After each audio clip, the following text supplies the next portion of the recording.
হ্যাঁ, আসসালামু আলাইকুম কাকা। ওয়ালাইকুম আসসালাম। কাকা আপনার নাম কি? মুজিবুর রহমান। তো কাকা আপনি দেখলাম এত সুন্দর করে একটা আপনার কৃষি, এটা এক ধরনের কৃষি উৎপাদনের জন্য কাজ করতেছেন। জি, তো কাকা আসলে আপনি এটার মূলত কেমন? এটা মূলত জায়গা পড়ে রয়েছে, পড়ে একটা খাই এটা কি সরকারি জায়গা? সরকারি জায়গা।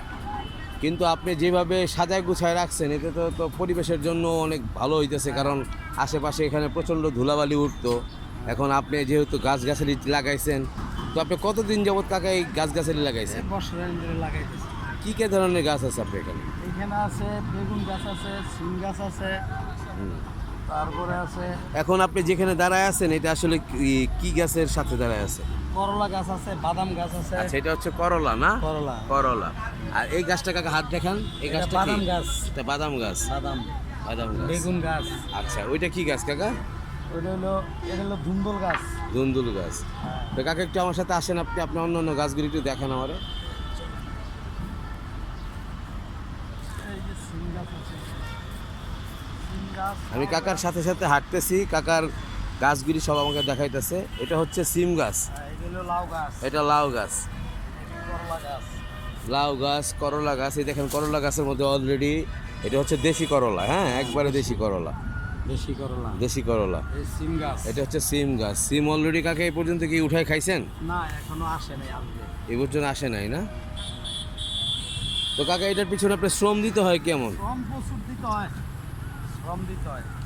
প্রচুর শ্রম দিতে হয়। এটা সিম গাছ। সিম গাছ। আচ্ছা, কিন্তু আপনি তো এই জায়গাটার মধ্যে তো আগে ধুলা বালি সব কিছু ছিল, আপনি এই জায়গাটা তো মানুষ বানায় ফেলাইছেন। তো কতদিন হয়েছে আপনি টোটাল এই জায়গাটা করছেন যে? বছরানি হইছে। বছরখানে। হ্যাঁ। তো বছরের মধ্যে কি আপনি মোটামুটি কি কয়েকটা ফল টল খাইতে পারছেন? হ্যাঁ, বেগুন খাইতেছি, মূলা শাক খাইতেছি। মূলা শাক খাইছেন, বেগুন খাইছেন। এই হলো আপনি এই পাঁচটা না? ওই পাঁচটা একটু চলুন দেখি।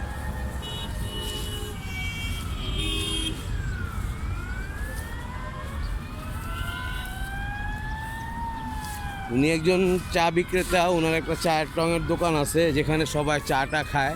ওই যে ওনার দোকান ওইটা। তো এই দোকানের পাশাপাশি উনি এটা, যেহেতু জায়গাটা সরকারিভাবে খাস জমি পড়ে আছে, উনি কাজে লাগাইছে। কারণ উনি এটা, এটা সিম গাছ। এটা হচ্ছে সিম গাছ।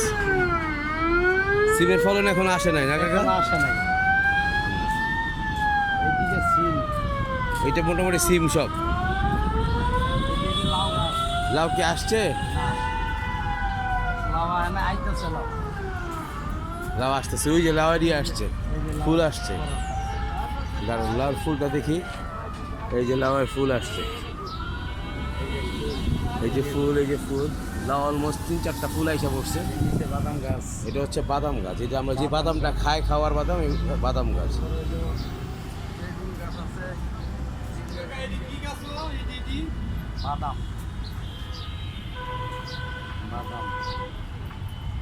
তো কাকা এটা নিয়ে কি আপনার ভবিষ্যৎ কোনো পরিকল্পনা আছে আমার, বলেন তো শুনি।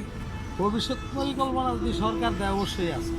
মানে এই জায়গাটা যদি সরকারে আপনার লিজ দেয়, যে আপনি এত 5 বছরের জন্য 10 বছরের জন্য লিজ, এই লিজ নিলে কি আপনি কাজ করতে পারবেন? হ্যাঁ, কাজ করে আমি। এই পুরো জায়গাটার মধ্যে বাগান করতে পারবেন? হ্যাঁ, বাগান করে এলাম। সত্যি পারবেন? হ্যাঁ, অবশ্যই পারবো। ঠিক আছে কাকা, তাহলে ধন্যবাদ। আপনার এই ভিডিওটা সবার কাছে পৌঁছায় যাবে। তারপরে সরকারিভাবে যদি কোনো ধরনের যোগাযোগ করা হয় আপনার সাথে, সেক্ষেত্রে আপনি যোগাযোগ করে আপনি ওনাদের বুঝায় বলবেন যে আমি এই জায়গাটার এইভাবে বনায়ন করতে চাচ্ছি সবুজায়নের জন্য, যাতে এই জায়গায়, এদিকে আগে ধুলাবালি উঠতো, এখানে মানুষজন প্রস্রাব পায়খানা করতো, এই জায়গাটা অন্তত কমছে, তাই তো? হ্যাঁ। ঠিক আছে কাকা, তাহলে ভালো থাকেন। আসসালামু আলাইকুম।